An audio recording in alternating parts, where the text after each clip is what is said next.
E como é uma vez que você recebe, né, o seu diagnóstico de bipolar, tipo 1, tipo 2, ciclotimia, o que for, como é esse tratamento? Tem várias opções, né? Eu já passei por vários tipos de medicamento. Quais são, como é feito, assim, a estratégia medicamentosa? Transtorno bipolar é complicado de tratar porque você nunca sabe em que fase da doença ou com que sintomas vai estar o paciente naquele dia. Uhum. Se o indivíduo tem esquizofrenia, transtorno de pânico, ele está melhor, está pior, ainda está delirando, parou de delirar, no caso da esquizofrenia, ainda está alucinando, parou de alucinar, alucinando mais, alucinando menos. Mas está mais ou menos, melhorou, piorou. Transtorno bipolar não. O indivíduo pode chegar em mania, pode chegar em depressão, pode chegar em estado misto, pode chegar eutímico. Eventualmente tem sintomas psicóticos, eventualmente não tem. Então você não tem como prever. E o tratamento muda em função de qual, em que fase está o paciente. Tratamento da mania é um, tratamento da depressão é outro, tratamento de manutenção, quando ele está em eutimia para prevenir novos episódios, é outro. Tem sintomas psicóticos, aí também já muda um pouco o tratamento, seja na mania ou na depressão. E a mania é mais fácil de tratar, embora seja mais chamativa, leva à internação. Qualquer antipsicótico melhora a mania. Os mais recentes, segunda geração, os atípicos, têm a vantagem em relação a efeitos colaterais, especialmente extrapiramidais, neurológicos, né?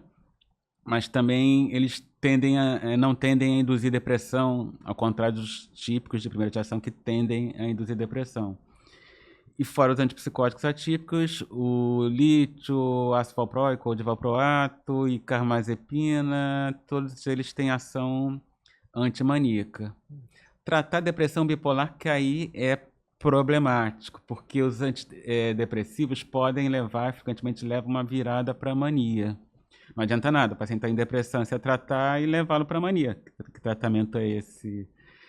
Como eu falei, não tem nenhum antidepressivo aprovado para tratar a depressão bipolar. Só em associação com a olanzapina, na mesma cápsula ou comprimido, é uma combinação que não tem no Brasil, tem nos Estados Unidos. Simbiax, né? Nem sei o nome comercial. Nos Estados Unidos. Aqui no Brasil não tem essa combinação. Aí usa-se também antipsicóticos atípicos, quetiapina, a lurazidona e a cariprazina. A cariprazina acho que não chega no Brasil. Mas só que essas opções elas são menos eficazes que os antidepressivos. O problema dos antidepressivos é que eles são tão eficazes que tiram o indivíduo da depressão e levam para a mania. Então a gente fica com essa limitação, que tratar com a melhor opção é ruim. Então tem que tratar com uma opção não tão boa, a depressão bipolar. A opção melhor é eletroconvulsoterapia, aí não tem esse problema. Mas considerando os medicamentos, se o medicamento for bom demais, inclusive se for usar antidepressivo, tende a haver mais virada para mania usando tricíclicos ou medicamentos antidepressivos duais, como venlafaxina. Por que eles levam mais para mania? Porque eles são melhores do que os outros. Tricíclicos são os mais antigos, junto com os imaus, mas em termos de eficácia eles são superiores aos mais recentes, que teriam menos efeitos colaterais, mas são um pouco menos eficazes. Então, se for usar antidepressivo, você também não pode usar os melhores. Ser melhor é ruim, porque vira para mania e aumenta o risco de suicídio. Parece que os antidepressivos também aceleram os ciclos, ou seja, tornam os episódios mais frequentes. Então é muito problemático usar antidepressivo. Não, aí é muito complicado. Eu não acho, tem autores assim que dizem não pode antidepressivo de jeito nenhum para tratar depressão bipolar. A posição de alguns autores, eu estou dentro deles, é que para alguns pacientes, em algum momento, pode. Especialmente os que têm uma polaridade predominante depressiva e não maníaca e outras características, mas sempre, nunca em monoterapia. Exato. E manutenção já não é tão complicado como o tratamento da depressão. Prevenir novos episódios. O lítio é número 1. É o padrão ouro, né? Tratamento. Porque ele tem eficácia tanto para episódio para fase maníaca quanto depressiva. Ele é melhor para mania do que para depressão, mas tem algum efeito antidepressivo? Tem algum efeito antidepressivo, de fato melhor antimaníaco. e também, né, tem evidências de que ele tem uma propriedade antisuicida, né, no transtorno bipolar. E é o único. O único que se sabe. E que é fundamental, né? Numa doença que mata por suicídio entre 10% e 20%. Exato. E o ECT, né? Eu sempre tive muito interesse no ECT. Eu nunca fiz ECT. ECT é eletroconvulsoterapia, né? E tem muito estigma, né? Porque a gente tem aquela ideia de filme antigo, da pessoa pegar e, tipo, fritar seu cérebro. Como é hoje em dia o ECT? E é seguro o ECT? Olha, é muito seguro, né? Hoje em dia é feito com anestesia, né? No ambiente hospitalar, né? Tem a técnica muito bem estabelecida e também é altamente eficaz, né? Tanto para episódios maníacos quanto para episódios depressivos. E a grande vantagem é que a resposta é mais rápida, né? Você tem, geralmente, com algumas sessões, o paciente já tem uma melhora Em geral, menos significativa. efeitos colaterais que os medicamentos. Só para você ter uma ideia, é tão seguro que é a opção de escolha, por exemplo, na gestante. Você tratar, às vezes, uma gestante que se coloca... Idade avançada não é contraindicação. Não é contraindicação. Aliás, acho que não tem nenhuma contraindicação formal, né, para o ECT. Né? Existem indicações como essas que a gente tem. Eu acho que só hipertensão intracraniana, coisas assim. Coisas muito específicas, mas é bem seguro. Efeitos colaterais. Você pode ter uma perda de memória anterógrada, aquela memória mais recente, mas você tem que colocar ali o risco-benefício, né? Assim, mas volta a memória. Sim, não. Geralmente são coisas, uma perda leve, digamos assim. Transitória. Transitória, exatamente.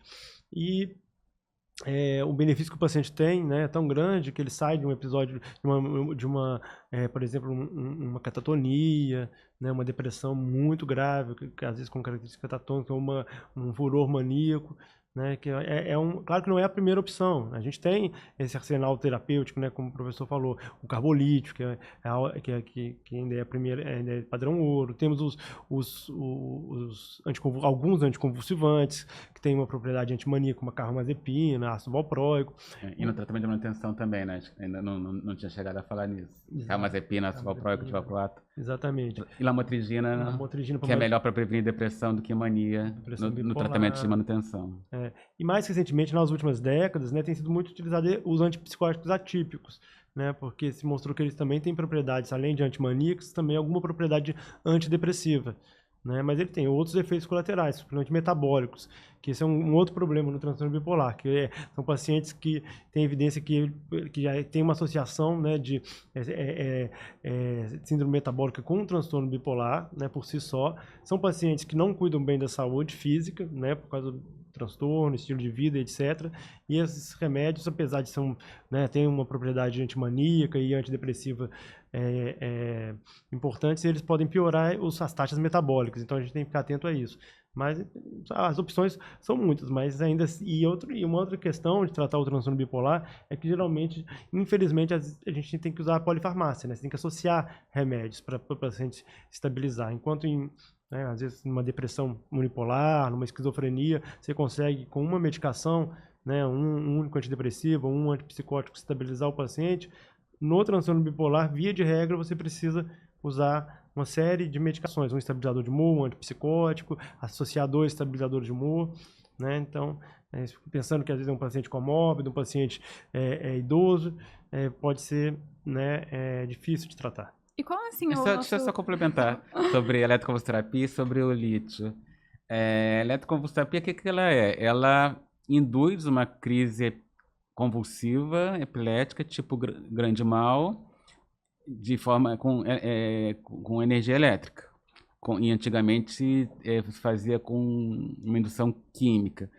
Que é produzir uma crise epilética igual o epilético pode ter naturalmente, só que é mais segura, porque o epilético é ruim não é bom ter crise convulsiva, mas além da crise, o indivíduo cai no chão, se machuca, tem traumatismo, pode ter fraturas, pode bater com a cabeça e vai cair no meio da rua, pode ser atropelado porque cai no meio da rua. Então, na eletroconvulsoterapia, ele está num leito. E o professor Estevão falou da questão da anestesia, mas a anestesia não é para o paciente deixar de sentir dor, porque a eletroconvulsoterapia, mesmo quando era feita sem anestesia, era um procedimento totalmente indolor. Por que não dói? Tá um choque na cabeça e não dói? Primeiro porque a indução elétrica, ela leva a uma perda da consciência de imediato. Então, a pessoa não vai sentir dor porque perdeu a consciência. É a mesma coisa que você dá anestesia para o indivíduo perder a consciência. A eletroconvulsoterapia por si só já leva à perda da consciência, então não tem como sentir dor. Além disso, o cérebro é indolor, não tem receptor de dor no cérebro. Tanto que se pode fazer neurocirurgia, se faz, com o indivíduo acordado. Tem que fazer anestesia só para o couro cabeludo, que você pode mexer lá no cérebro, cortar o cérebro, fazer diabos lá com o diabo com o cérebro e o indivíduo não sente dor. Até por isso que você sabe que parte do cérebro que tem a sensibilidade daquela parte do braço. É porque você dá um choquezinho assim no indivíduo acordado, né? Foi assim. Aí você diz que você está sentindo, tô sentindo um formigamento no braço. Então descobriu essa região do cérebro está relacionada à sensibilidade do braço. Batendo papo com o indivíduo com a cabeça aberta. Então, o cérebro é indolor. Claro que tem muita desinformação, muito preconceito, eletrochoque.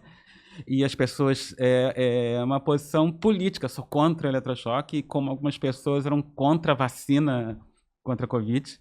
Que absurdo, é contra a ciência que tem a dizer se é uma medida boa ou ruim, vacina, eletroconvulsoterapia e não sem critérios políticos. É um absurdo, né? Misturar política com ciência. Em relação ao lítio, é a minha postura. Se não tiver um bom motivo para não tomar o lítio, tem transtorno bipolar, tem que usar o lítio para tratar a mania. Não imunoterapia na depressão, mas ajuda também na depressão, no tratamento de manutenção. Acho que muita gente tem medo, né, de usar o lítio, porque antigamente tinha muita gente que falava mal do lítio, né? Tipo, fala coisas horrorosas. E atualmente, isso é um marketing da indústria farmacêutica que engana muitos médicos contra o lítio, porque o lítio é um medicamento barato que não dá lucro para a indústria farmacêutica. O lítio é tirado literalmente de pedra. Eu chorei quando falaram que eu tinha que tomar, eu fiquei com muito medo. É o mesmo lítio da bateria do celular, do computador, é o mesmo lítio. É o metal, aquele que tá lá na tabela periódica. Coluna 1A dos elementos da tabela periódica. E tem uma história brasileira do lítio, você conhece? Qual? É interessante. O lítio tem um valor assim nacionalista do Brasil. Quem descobriu o lítio foi o nosso patriarca da independência, José Bonifácio de Andrade e Silva, que ficava enchendo o saco de Dom Pedro I, vamos nos separar de Portugal, proclama a independência do Brasil, e que era geólogo. Aí ele descobriu uma pedra lá, não sei onde, a qual ele deu o nome de petalina, ele levou para a Europa, aí não sei se foi na Suécia, em outro lugar, aí dessa pedra se extraiu o lítio. Então foi um brasileiro, o único brasileiro envolvido na descoberta de um elemento da tabela periódica. Eu lembro que eu li aquele livro Uma Mente Inquieta, da Kay. Kay Jameson. E grande ela, livro. nos anos 80, eu acho que você passa o livro 70, que ela... Ela é a grande defensora do lítio. Mas na época, eu acho que muita gente não tomava, porque talvez não fosse tão refinado assim o medicamento, o efeito colateral e Eu acho que tá piorando, na verdade, o preconceito contra o lítio. Por exemplo, lá no IPUB, a gente recebeu 2 residentes de Portugal, foram estagiar com a gente no meu ambulatório de transtorno bipolar. Elas ficaram espantadas. Nossa, como vocês prescrevem lítio, não tem medo? E tem estatísticas assim mostrando que nos Estados Unidos o lítio é muito, muito, muito menos prescrito que o divalproato para tratar o lítio. No entanto, a base científica é totalmente para o lado do lítio. O divalproato, por exemplo, não tem nenhum efeito anti-suicida. Para tratamento de manutenção não tem respaldo em estudos científicos para o divalproato, ao contrário do que tem para o lítio. É uma coisa de marketing. E a questão do lítio é que ele tem uma faixa terapêutica estreita, porque ele pode ser tóxico. Ele pode ser um metal, ele pode ser tóxico. E o paciente precisa de ir para um CTI, caso haja essa toxicidade. Mas fazendo um acompanhamento, né, fazendo o exame de sangue, que é a litemia, né, frequentando um psiquiatra e fazendo esse acompanhamento é super seguro e ela é padrão ouro. Né? E além de reduzir o risco de suicídio, tem se demonstrado também que reduz o risco de evolução para demência. Transtorno bipolar parece ser um fator de risco para demência. E o lítio tem um efeito neuroprotetor, além do efeito antisuicida. Inclusive tem estudos, né, para o lítio, né, no transtorno de Alzheimer. Tem pessoas fazendo esse estudo por causa dessa propriedade neurotrófica do lítio, né? O lítio a gente não sabe, é um metal, a gente não sabe exatamente o mecanismo de ação dele, mas há evidências que eles atuam em vias neurotróficas, de plasticidade do cérebro, ou seja, o lítio ele deixaria o cérebro mais saudável, digamos assim. Quando né? que surgiu o lítio, você sabe? Foi para a psiquiatria? Não, no universo. Ah, no universo eu não sei. Acho que 2 ou 4 minutos depois do Big Bang. Ah, é. É uma das coisas, acho que primeiro o hélio, não sei o que, pega a tabela periódica. O lítio foi um dos primeiros a surgir no universo.